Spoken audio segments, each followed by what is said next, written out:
Okay, it is noon. We're going to get started. I want to welcome everybody to the 2025 pre-race athlete briefing for the Battle of Waterloo.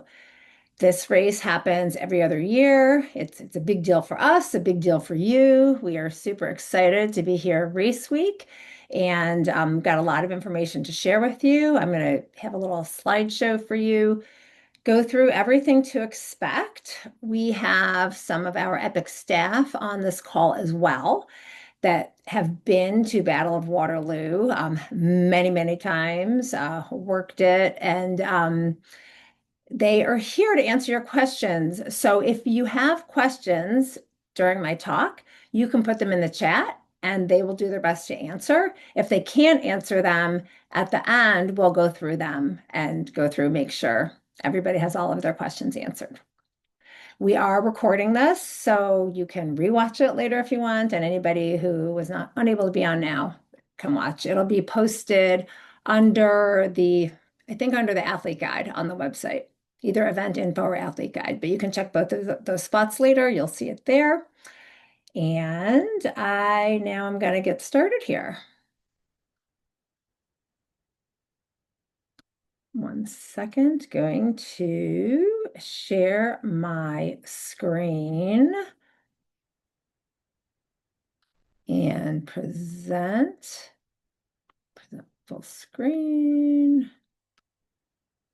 And we are got to go back to the beginning. Sorry about that.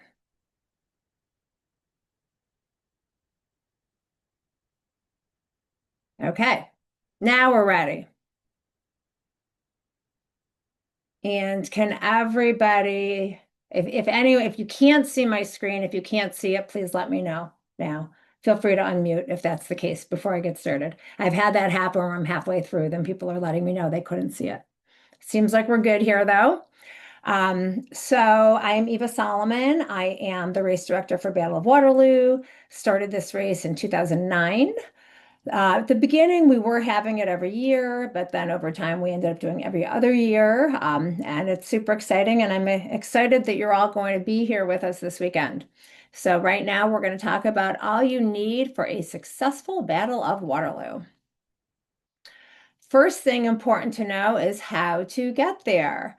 So the address that you want to put in your GPS is 11500 Seymour Road. It is in the Waterloo Recreation Area. Do not put Waterloo Recreation Area in your GPS. If you do that, you will end up about 15 miles away. It's a big area and you'll go to headquarters. You won't be going to the Portage Lake unit.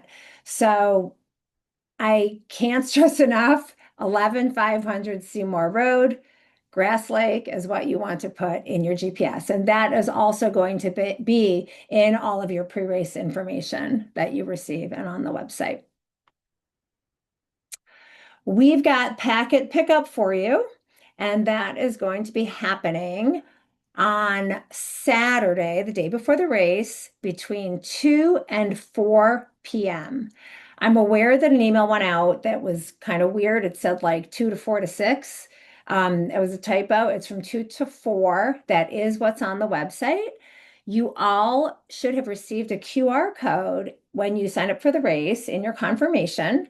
And if you bring that QR code, super easy, we will scan it and be able to get you your stuff. It also, I think the QR code was also sent in another email and you'll be receiving it again. So you bring that, we do dynamic bib assignment. We'll get you all set up. Saturday, 11 to 4 at the race site. If you cannot do that, it's okay. We will have packet pickup available race morning from 5:45 until 7:15 a.m. And here it is, Saturday from 2 to 4 p.m. That's when we would like to see you, but if not possible, you can come race morning.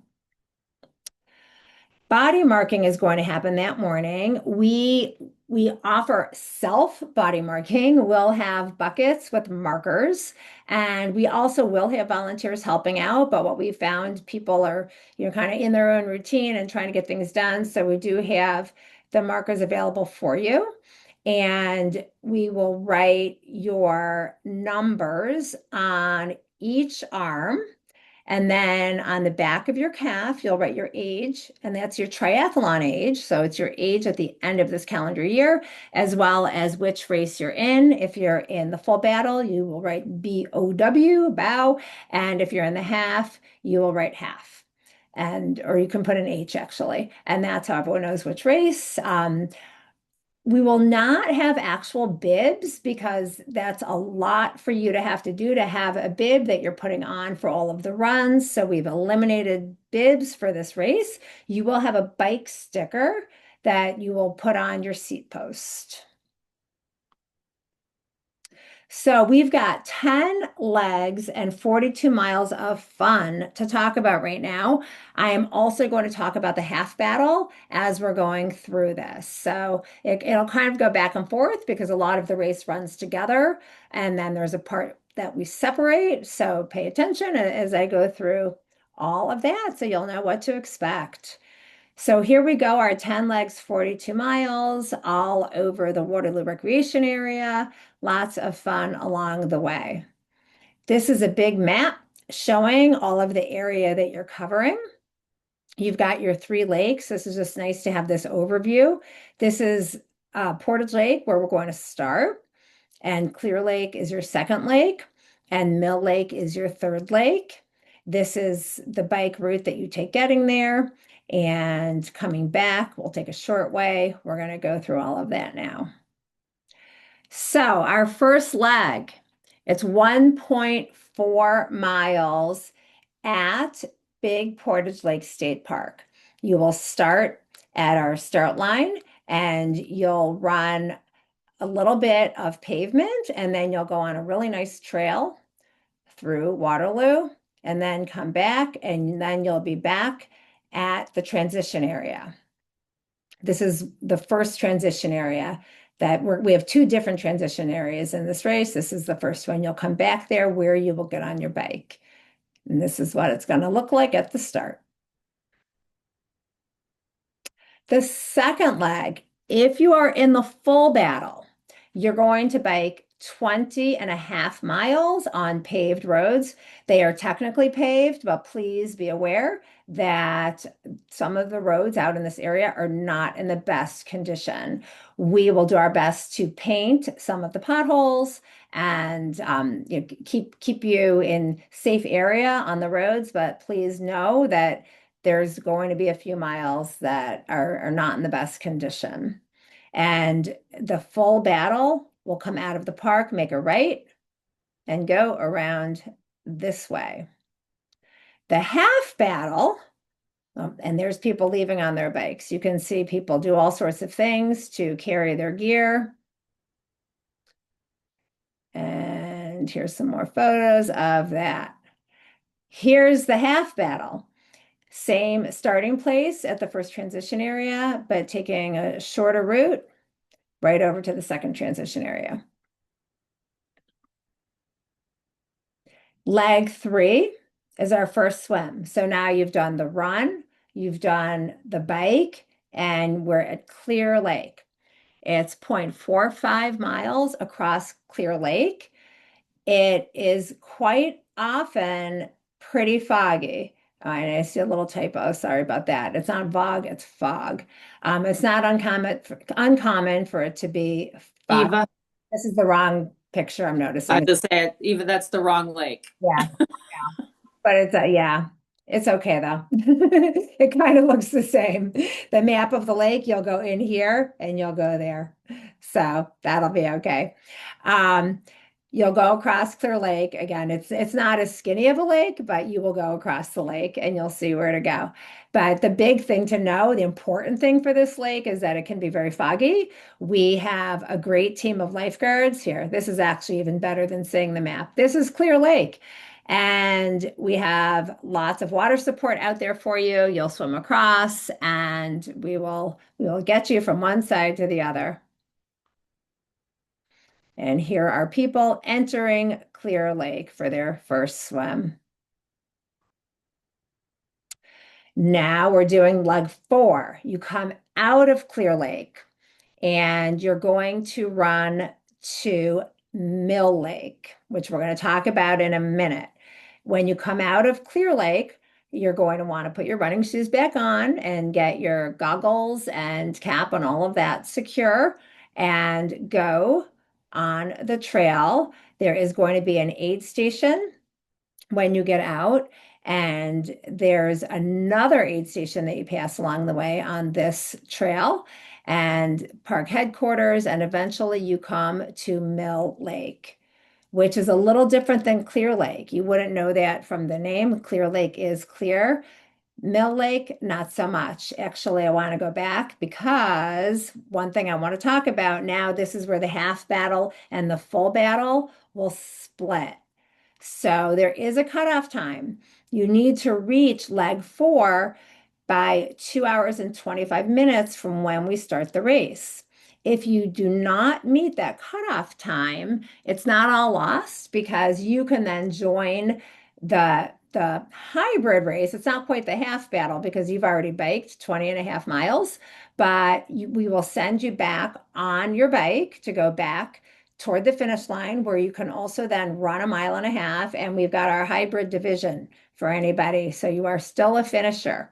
If that should happen to you, you can see where this happens. So you're going to come out of Clear Lake. This actually is Clear Lake, not like what I showed you before.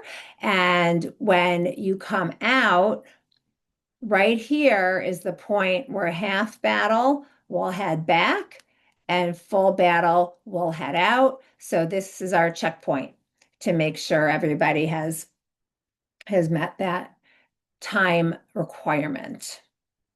Now getting to Mill Lake.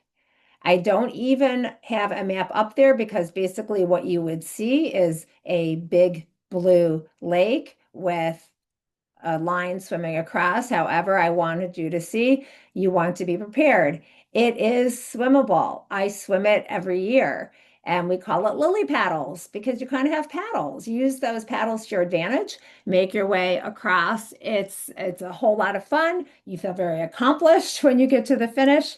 You may be pulling some grass off of your face, but it's why we love this race. And you can see happy people coming out of Mill Lake.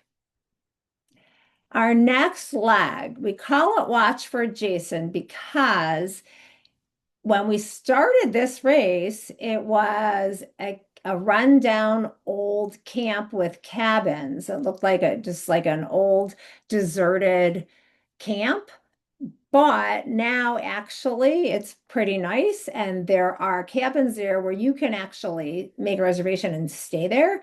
They have renovated everything and it's just a very cool, beautiful place. You'll run past all of that and see it. It's not that same image that we used to have of this run, but it's still a pretty awesome trail that you get to run on.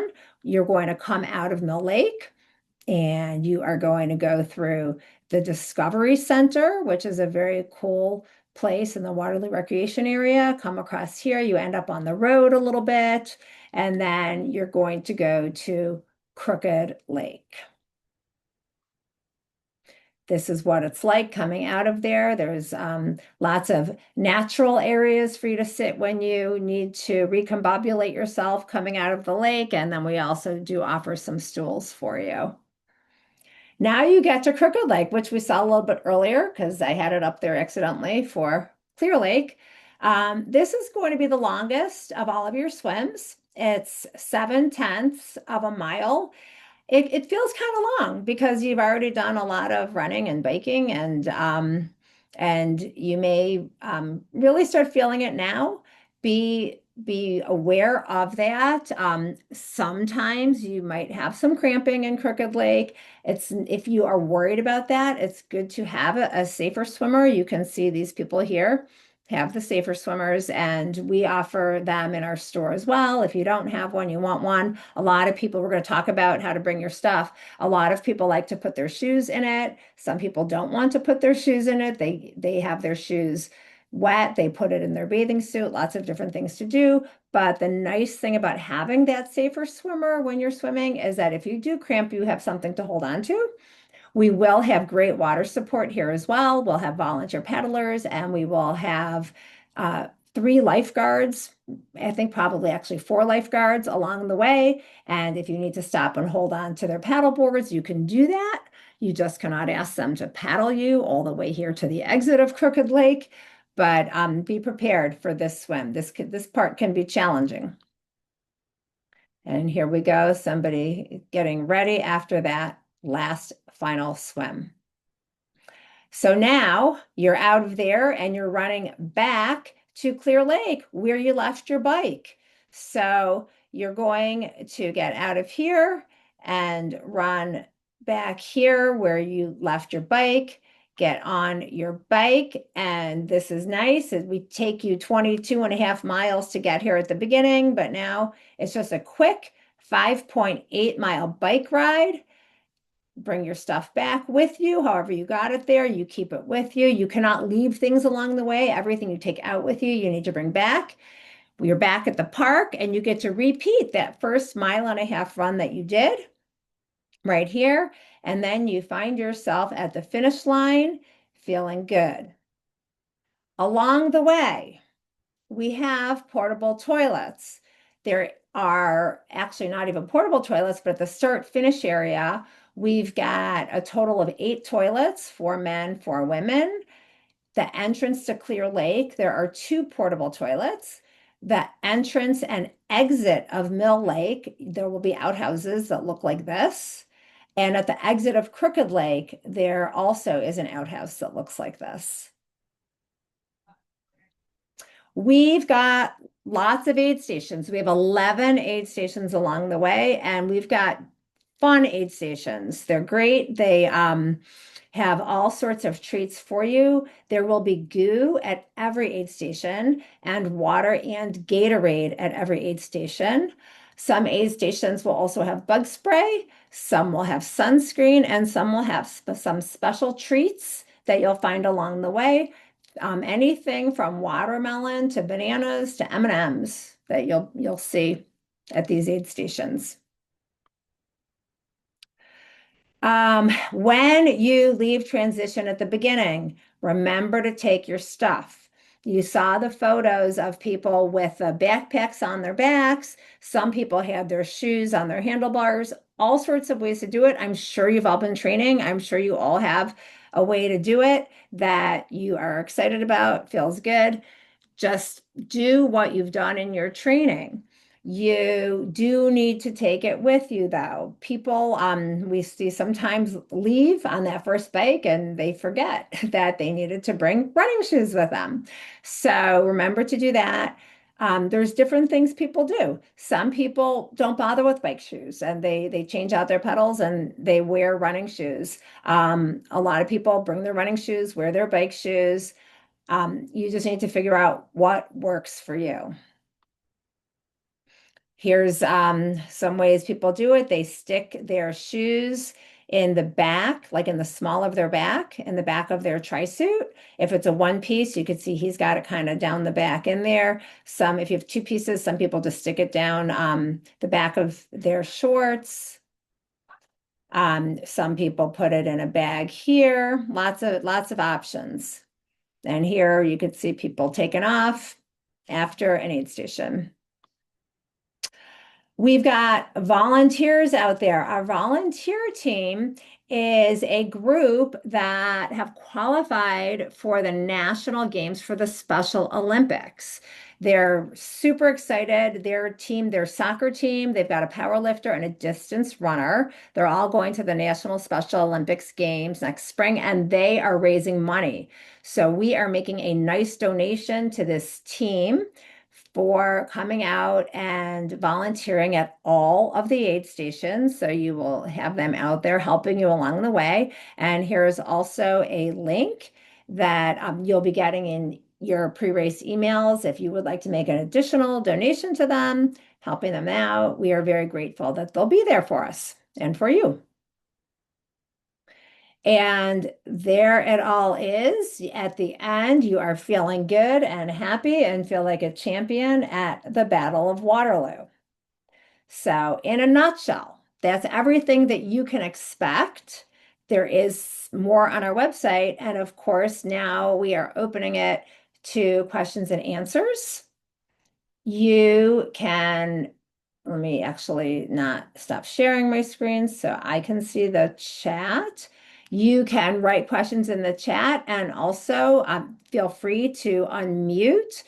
This is, a small race. We cap it at 100 people. We've got 100 people, or actually, I think we might have like 98, something like that. We're close. But feel free to unmute and ask questions, and we're here to help you. Are there any questions that weren't answered in the chat, Luann? You're muted. Luann, you're muted. I can't hear you at all. Yeah, sorry. There's a whole bunch just or a couple popped up that I didn't get to. Um, will there be aid stations on hybrid bow, the 4 mile run? Oh, yeah, yeah, of course. Yeah, there's aid stations because there's aid stations. Every swim entrance and exit has an aid station.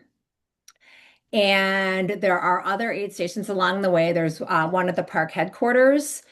And then there's an unmanned aid station that's on the map. If you look at the maps, I had all the maps that I showed in this presentation are on the website. So if you click on the map page, you'll see where all of the aid stations are. Um, let's see. I can answer this one. We will provide race caps for you. Yes, we will. So do not bring your own. Right. Is the swim buoy mandatory? I'll let you speak on that. No, it's not mandatory. And then, no, there is no video to show how to swim through the lily pads. You Sorry. know what? I actually might have one. Oh, okay. There you go. Not from this year. I will look and I'll post it if I have one. I wouldn't say it's necessarily a how-to. It's more of a it can be done. If I can do it, anybody can do it. Yes, you do leave your bike helmet and your bike shoes with your bike. Correct. Yeah, your bike stuff stays with your bike, and you get it when you come back from Crooked Lake. When you run from Crooked Lake to Clear, back to your bike, you'll have your helmet and your shoes there. Correct. Let's see. So far, nothing. Wow, we have way simpler triathlons throughout the whole season and way more questions, Questions. right? Like Yeah, I usually mean, I'm not sure if anybody, I don't, um, there's not assigned bike racking at either side. Um, yeah, you usually for after these presentations for a regular triathlon, there's probably like 60 plus questions when I'm done with the talk. We've got do you, in the 100 participants. in the um in the course maps, do you have the elevation gain? Somebody asked about Here, that. answer that. There at the on the maps, Yeah, that's what I thought. I there's can't find it, but it's probably there. Yeah. it's on every map. Yeah. Hmm. Oh, there it is. Elevation gain 164. Yes. I was right with my answer. Just wanted to confirm. Yeah, it's on all of them. Good about the road bike. Most people use a road bike or tri bike. A gravel bike could be nice. If you're good with that, but it's obviously that's personal preference. Some people come out with gravel bikes. Some people in the half paddle. I think in the half paddle there were a lot of mountain bikes, just because I think mostly because that's what people had. The half paddle road conditions aren't so are fine actually. I don't think they're so bad. It's the full that there's an area that's not so good. I don't. Water temperatures, I'd be guessing. I'm probably sure they're all warm. Yeah, they're warm. I think they're all over 80 Yeah. for sure.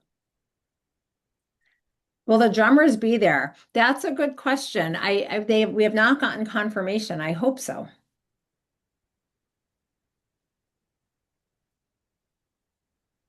Sorry, I forgot I wasn't muted. Making noises. I didn't hear any noises, but yeah, we hope that they will be there drumming.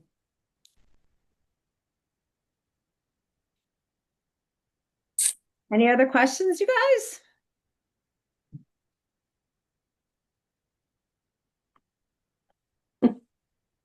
Well, you are welcome. Um, plenty of parking. There is Yeah. parking there. You can bring two cars. There's so much parking.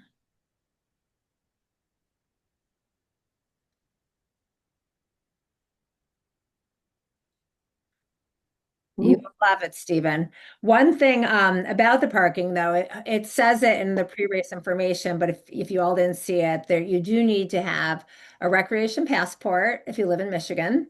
And if you don't live in Michigan, you need to pay to park, and they are always changing the prices. We've got a link on there because I don't know the out-of-state price off the top of my head, but I do know that it's on the website.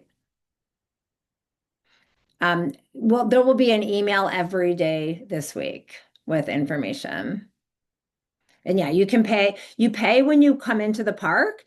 If for whatever reason you get by without paying and they see your car without a sticker, they'll put something that looks like a ticket on your car. It's not a ticket, it's just asking you to pay when you leave.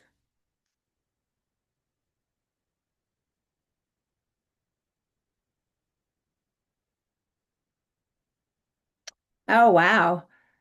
So this is not, I'm reading this Iron Man story that happened yesterday. This will be way more fun. I'm sorry that happened, but this will be way more fun. This is such a fun race. I don't think anybody has ever finished this race and not said that was so much fun. Just so you guys all know that.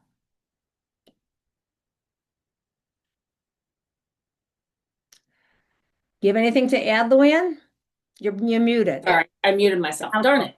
What was the so what is the start time for the half? Last time there was a large break after the start of the full before the half started. Yeah, it says on the website 7:30 for the full and 8 for the half. That's our schedule.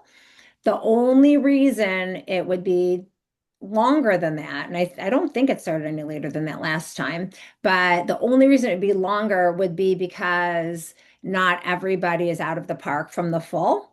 So this is actually something helpful to all of you. The full, everybody leaves the park and turns right. The half, everybody leaves the park and turns left. So we just want everybody in the full out making their right turn so there's no confusion and people don't turn the wrong way. I don't want to tell her wrong. Sue here wants to know what is the distance for leg four of the run for the half? Is it the same? That's to Mill Lake. So that's a different, I've I got, I think it's about 3.5 miles, but it doesn't say it on the website. I'm looking at the full. I'm probably looking at the full. Let me see. Yeah, there's under event info, there's distance and course maps and half battle. Yeah, I think I popped a So full. Oh, it's not can I on there. interrupt? Oh, like Can I four, interrupt? three I've miles. seen 3.3 and 4 at different spots on the website. It's 3 miles. I just don't know why there's not a map on there. That's interesting. Okay. It's 3 miles. It's 3 miles from the Clear Lake swim back to our bikes. Mhm. Okay, perfect. Thank you. I've seen different numbers on the website. That's Well, all. and the reason that's thank you for letting me know. We'll look at that. Sometimes we have to, because it's a trail, sometimes we have to do the trail different from what we intended to do, depending on the Year trail to year. conditions. So, Got it. Thank you. yeah, the safest thing is to know that it's between 3 and 4. But yeah, it'll depend if there's a tree down or something and we have to take you a different way, it might be a little more, a little less. Um, Uh, If a storm comes through, once the race begins, we have an inclement weather plan and we would put our plan in place. And it's all written. I think there's a link to it, but it's like 3 pages. We've got it. And it has happened during this race. And everybody finished. they should have got their QR code when they registered, correct? Yeah, but there was also one sent, I don't know if it was sent out today or not, but it'll be in the emails during the week. But it's in the confirmation. And if they don't have it, it's okay. We can just you give your name and we can get you registered to pick up your packet. How are the mosquitoes? The mosquitoes weren't bad. I was out on the Pato yesterday. The mosquitoes were okay. It's the gnats. The gnats were having a good time in front of me. And I had no flies. So, and the flies were bad. So, but I was just out there yesterday, but every spot might have a different bug. Who knows? Yeah, butterflies. Yeah. The course is marked with surveyor flags, and I don't like to say the color this early just because sometimes things change once everything is all marked. You just never know. But most likely the full will be purple and the half will be yellow. But wait until the course is marked when I can confirm what exactly has happened.